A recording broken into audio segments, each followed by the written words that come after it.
안녕하십니까. 수길쌤 길정균입니다.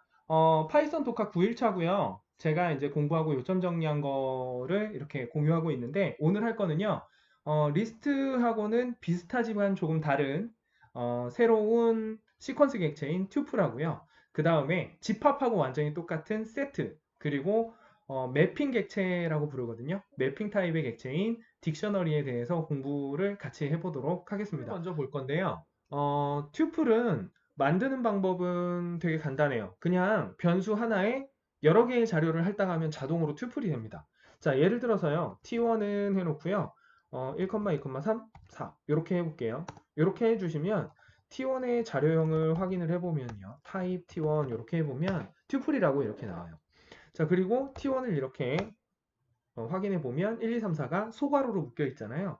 그래서 소괄호로 묶어도 튜플을 만들 수 있어요. 이렇게 5, 6, 7, 8 숫자 가지고 이렇게 만들어 보면 역시 T2 이렇게 해보면 튜플이 생성된 걸 보실 수 있고요. 그 다음에 역시 타입이라고 해서 T2를 확인하면 튜플이라고 확인이 됩니다.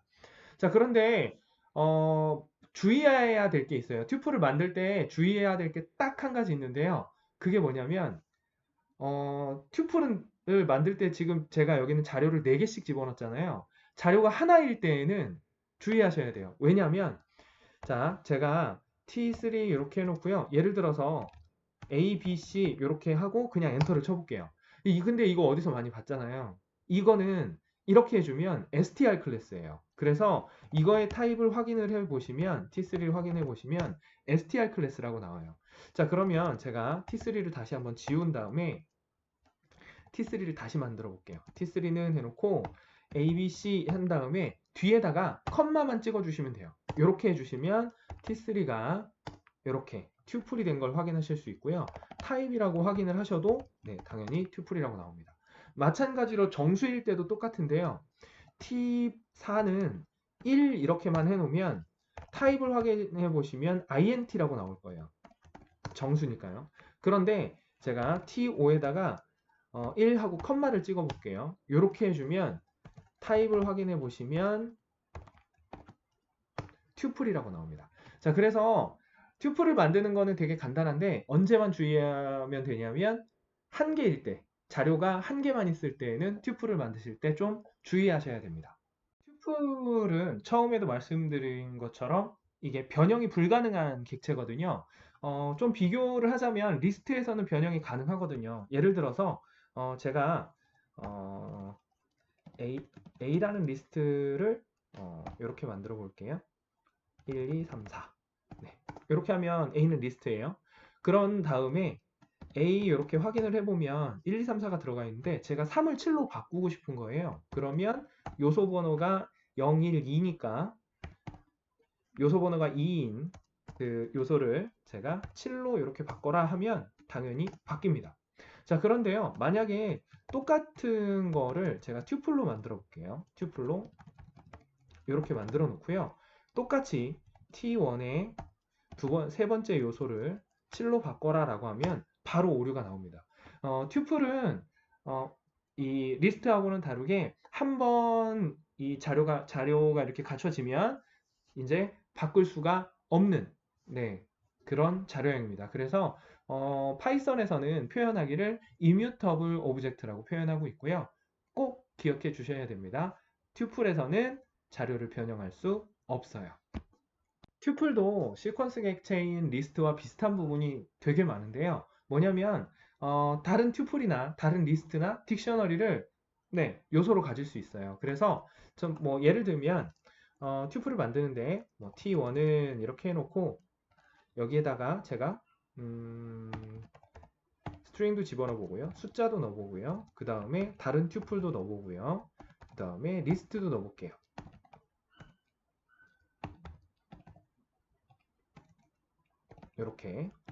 이렇게 해주시면은요. T1 이렇게 해보면 튜플로 이렇게 소괄호로 묶여있는 상태에서 안쪽에 str 문자에 되어 있고요. 그 다음에 123 숫자도 들어가 있고요. 1, 2, 3 이렇게 들어가 있는 튜플도 들어가 있고 리스트도 들어가 있는 걸 확인하실 수가 있습니다.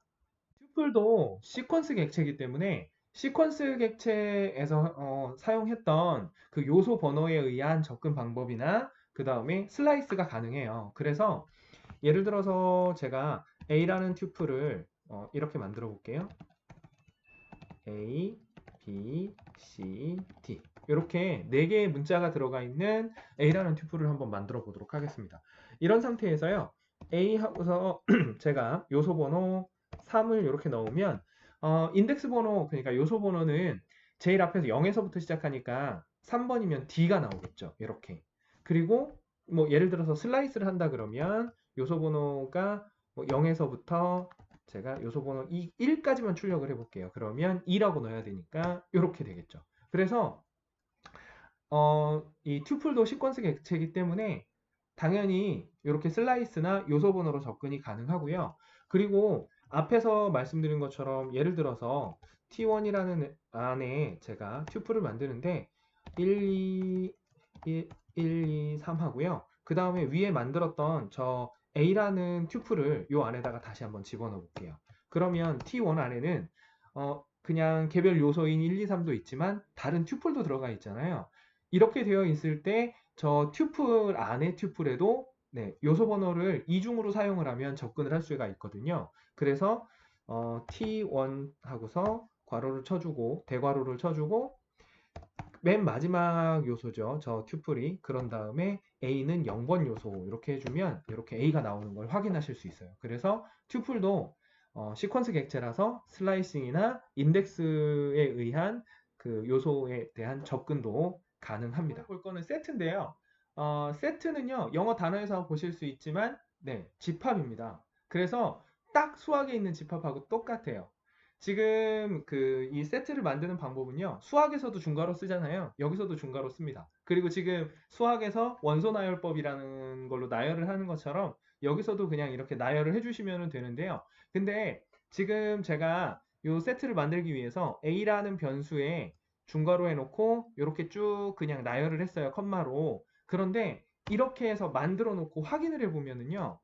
네, BAN 이렇게 3개만 들어가 있어요. 왜 그러냐면 집합에서는 중복을 허용하지는 않거든요. 그래서 A가 3번이 들어갔지만 한 번만 표현해 준 거고 N도 2번이 들어갔지만 한 번만 표현을 해준 거예요. 자, 그래서 이렇게 세트를 만드는 방법은요. 지금 보신 것처럼 중괄호로 묶어 주셔도 되고요. 이게 아니면 세트라는 명령어를 이용을 하시면 이제 바로 하실 수 있는데요. 예를 들어서 제가 S1은 해놓고 set 이렇게 해놓고 이번에는 문자열을 여기다가 바나나라고 넣어볼게요. 이렇게 해주시면 S1이라는 세트가 위에하고 똑같이 만들어진 걸 확인하실 수 있고요. 그 다음에 이 세트 같은 경우에도 어떤 숫자나 이런 거를 지정을 해서 집어넣어서 이렇게 만드시려고 하면 A는 해놓고 1, 2, 3, 4, 5, 1, 1, 1 이렇게 했다고 해볼게요. 자, 이렇게 해주시면 당연히 1은 한 번만 들어갔겠죠. 이렇게. 자, 그래서 이런 식으로 세트를 만들 수 있고요. 그 다음에 세트는 집합이니까 수학 시간에 배웠던 합집합, 교집합, 차집합, 그리고 이제 중고등학교 수학 시간에 배우진 않았지만 익스클러시브 오어라고요.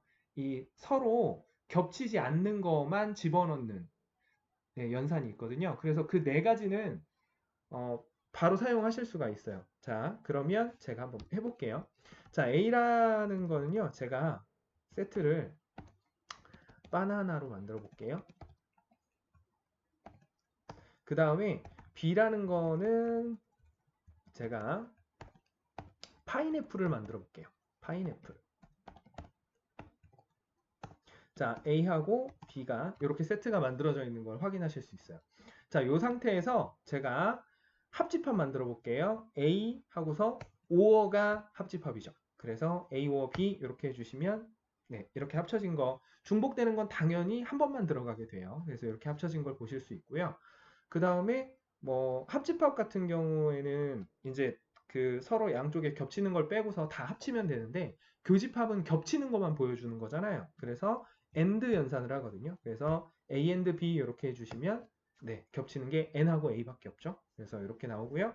차집합도 가능해요. 차집합을 해주시면 A 빼기 B 이렇게 해주시면은 네, A에서 B에 있는 원소하고 겹치는 걸 다 제거하고 남은 것만 나오니까 B만 나오겠죠. 그리고 XO 연산 같은 경우에도 이렇게 해주실 수가 있어요. 그래서 딱 그거 생각하시면 맞는 것 같아요. 수학 시간에 배운 집합. 세트는요, 리스트나 튜플 같은 시퀀스 객체는 아니에요. 파이썬 튜토리얼에 보면 unordered collection이라고 나오거든요. 그러니까 순서가 지정되지 않은 모임이란 뜻이거든요. 그러니까 인덱스 번호로 당연히 접근할 수가 없어요. 자, 예를 들어서 제가 A라는 세트를 이렇게 만들었다고 해볼게요.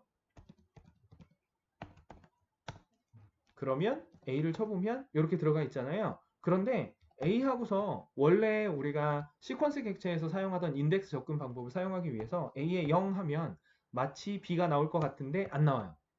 그래서 세트는 이렇게 해서는 그 요소에 접근할 수 없다라고 나오거든요. 그래서 리스트하고 튜플처럼 인덱스로는 세트에서는 접근할 수가 없어요. 요 점은 꼭 기억해 두시기 바랍니다. 볼 거는요, 딕셔너리입니다. 딕셔너리는 매핑 타입이라고 해요. 매핑 타입은요, 어떤 거냐면, 저장할 자료값마다 어떤 그 구별해 줄 수 있는 이름을 붙이는 거거든요. 그 이름을 우리는 키라고 불러요. 자, 딕셔너리를 한번 만들어 볼게요. 만드는 방법은 중괄호를 이용을 하시고요. 키와 값을 콜론으로 연결해 주어서 짝을 지어 주시면 돼요. 그래서 예를 들어서 D1은 해놓고 이렇게 중괄호를 쳐 주신 다음에 이름 콜론, 그 다음에 수길셈,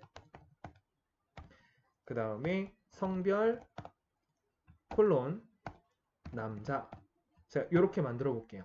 이렇게 해주시면 D1에 이렇게 짝을 지어서 들어가 있는 거를 보실 수가 있고요. D1 하고서 타입을 확인해 주시면 딕트라고 나와요. 이렇게 딕트 클래스라고 딕셔너리라는 게 확인이 되고요. 이 상태에서 우리가 요 앞에 있는 요 데이터의 이름을 요거 이름이라고 되어 있는 거하고 성별이라고 되어 있는 요 두 개를 우리는 키라고 불러요. 그리고 요 뒤에 있는 걸 value라고 부르고요. 그래서 중괄호를 이용하실 때는 이렇게 해주시면 되고요. 그 다음에 또 이거를 선언하는 또 다른 방법 중에 하나는 딕트라는 함수를 사용하시면 되거든요. 그래서 딕트 함수를 이용을 해서 똑같은 걸 한번 만들어 볼게요. 딕트 이렇게 해주시고요. 여기서는 중괄호가 아니라 그냥 괄호를 쳐주시고 그 다음에 앞에서는 키 값에다가 이 문자열이니까 이렇게 따옴표를 쳤잖아요. 여기서는 따옴표를 사용하지 않으셔야 돼요. 그래서 여기다가는 이름은 수길쌤. 요번에는 제가 생일이 12월 13일이거든요. 1113 이렇게 해볼게요. 자, 이렇게 해주시면 D2 이렇게 하면 위에 그 저희가 딕트 안에다가 이름이 키 값에다가는 이 따옴표를 안 쳤는데도 불구하고 이 딕트라는 함수를 사용하시면은 네, 따옴표 없이 키 값을 쓰셔야 돼요. 그래서 이렇게 만들어지는 걸 확인하실 수가 있고요. 매핑 타입이라고 했으니까 당연히 키 값을 가지고 이 자료 값에 접근을 하거든요. 그래서 예를 들면 D1하고 대괄호를 치신 다음에 여기에다가 성별 이렇게 해주시면 네, 남자라고 나오겠죠. 그래서 딕셔너리에서는 이렇게 그 접근하는 게 인덱스가 아니라 키 값을 가지고 이렇게 접근을 하면 되고요. 그리고 만약에 어떤 순서쌍처럼 두 개씩 키와 값이 이렇게 쌍으로 만들어져 있는 시퀀스 자료 타입이 있다면 그거를 가지고 딕셔너리를 바로 만들 수가 있어요. 자, 예를 들면 제가 리스트를 하나를 만들어 놓은 게 있거든요. 리스트를 하나를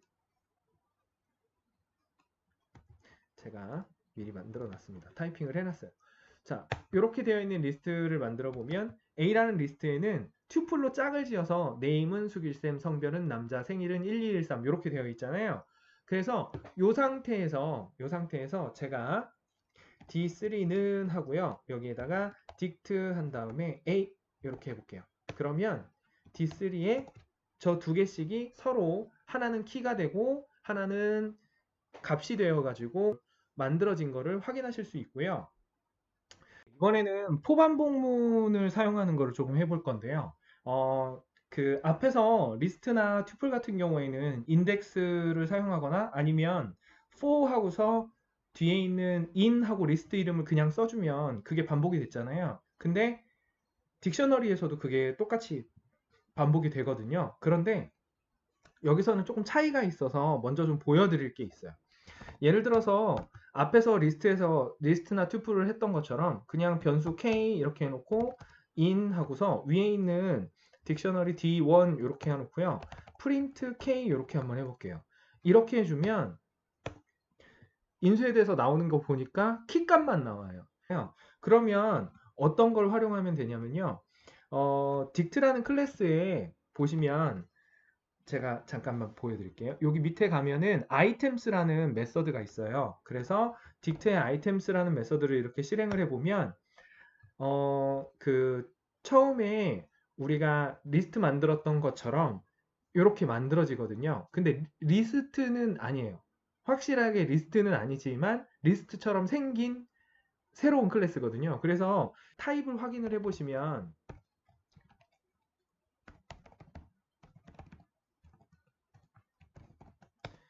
클래스 dict items예요. 그래서 요거는 리스트가 아니지만 for 반복문을 쓸 때는 리스트처럼 사용을 할 수가 있거든요. 그래서 만약에 for 하고서 k, v 이렇게 해주시고 in 한 다음에 딕셔너리 변수명을 써주고 여기다가 items 이렇게 해주시면 k, v 이렇게 해볼게요. 이렇게 해주시면 k에는 키값이 들어가고요. v에는 밸류가 들어가서 이렇게 출력되는 걸 확인하실 수 있어요. 제가 만든 영상을 시청해 주셔서 감사드리고요. 지금 화면에 보이는 구독과 좋아요 혹은 다른 영상 더 시청해 주시면 너무 감사드리겠습니다. 다음 영상에서 또 찾아뵙겠습니다. 수길쌤 길정균이었습니다. 감사합니다.